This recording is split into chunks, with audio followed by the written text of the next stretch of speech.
জুলাই গণ অভ্যুত্থানের জেরে গঠিত হয় অন্তর্বর্তী সরকার। 2024 সালের 8ই আগস্ট ডক্টর ইউনূসকে প্রধান উপদেষ্টা করে এ সরকার গঠন করা হয়।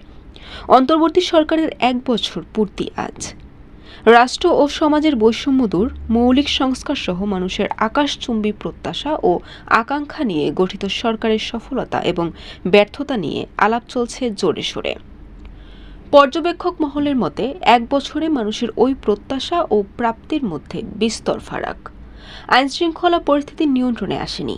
মব, চাঁদাবাজি, নারী নির্যাতন ও ছিনতাইয়ের মতো ঘটনা ঘটেই চলছে। কিশোর গ্যাংয়ের দৌরাত্ম্য কমেনি। উন্নয়ন প্রকল্পগুলোতে এক ধরনের স্থবিরতা বিরাজ করছে। বিনিয়োগ বাড়েনি।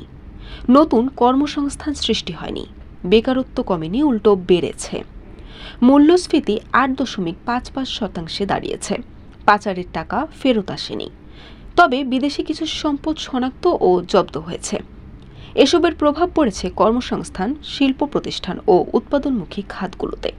এসব খাতের সূচকগুলো নিম্নমুখী। তবে বিশ্লেষকদের মতে ব্যর্থতার পাশাপাশি এই সরকারের বেশ কিছু সফলতাও আছে।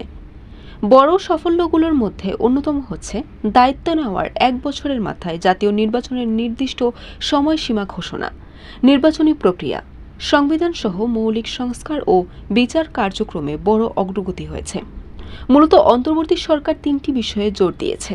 সেগুলো হচ্ছে বিচার, সংস্কার ও নির্বাচন। ইতিমধ্যে ফেব্রুয়ারিতে রোজার আগে নির্বাচন আয়োজনের ঘোষণা দিয়েছেন প্রধান উপদেষ্টা ডক্টর মোহাম্মদ ইউনূস। আর বিচার কার্যক্রমগুলোর মধ্যে রয়েছে ছাত্র জনতার আন্দোলনের সময় সারা দেশে দায়ের করা প্রায় সব হয়রানিমূলক মামলা প্রত্যাহার, গণ অভ্যুত্থানে হত্যায় জড়িতদের বিচার কার্যক্রম শুরু, গুম বিরোধী আন্তর্জাতিক কনভেনশনে স্বাক্ষর, 50টি আইন প্রণয়ন এবং সুপ্রিম কোর্ট সচিবালয়ে অধ্যাদেশ, 2025-এর খসড়া চূড়ান্তকরণ। জুলাই গণ অভ্যুত্থানে গণহত্যায় 4টি মামলার বিচার কার্যক্রম চলছে। এতে সাবেক প্রধানমন্ত্রী শেখ হাসিনারও বিচার শুরু হয়েছে। দেশের বিভিন্ন খাত ও প্রতিষ্ঠানের সংস্কারের জন্য 11টি সংস্কার কমিশন গঠন করেছে সরকার। পরবর্তীতে জাতীয় ঐকমত্য কমিশন গঠন করা হয়।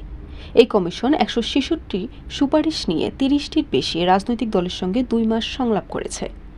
ফেব্রুয়ারিতে জাতীয় সংসদ নির্বাচনের দিকে এগোচ্ছে সরকার ও ইসি। এতে রাজনৈতিক দলগুলোর মধ্যে স্বস্তি দেখা যাচ্ছে। দেশের ভেতর ও বাইরে নানা সংকটে রাজনৈতিক দলগুলোকে এক টেবিলে বসাতে পেরেছে এই সরকার। রাষ্ট্র পরিচালনায় নিয়মিত কাজগুলো অব্যাহত রেখেছে। অর্থনৈতিক খাতে শৃঙ্খলা ফিরতে শুরু করেছে। বরিশাল.নিউজ।